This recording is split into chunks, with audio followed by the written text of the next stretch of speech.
తిరుమల క్షేత్రంలో ఈ ఆనంద నిలయంలో నేను ఎందుకు ఉండిపోయానో తెలుసా లక్ష్మి? ఎందుకు అప్పు తీసుకున్నానో తెలుసా? ఎందుకు వడ్డీ కడుతున్నానో తెలుసా? కలిపురుషుడి యొక్క ఉద్ధతి వలన అనేకమైన పాపములు చేస్తారు ప్రజలు.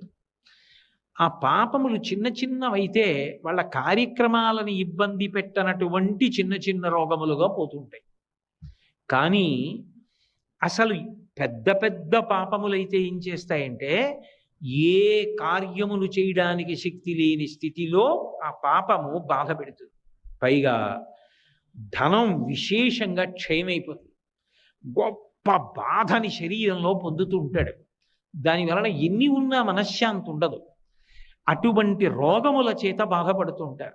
కలియుగంబున ప్రజలు పాపకర్మంబులనరించి రోగాది తాపత్రయములు కలుగగా విరచిత కాలంబు నన్ను పేర్కొనుచు పలు మొరలు పెట్టినప్పుడు ఆ రోగాలు కలిగి విశేషమైన బాధలు కలిగి, అప్పుడు బాధ ఒక్కడే అనుభవించలేడు.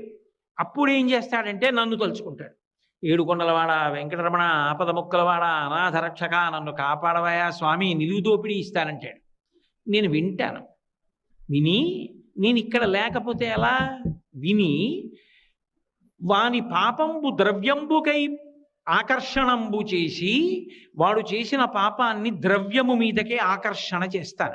అందుకే ఈ యుగంలో ఈ దేవాలయంలో హుండీ ప్రధానమైపోతుంది.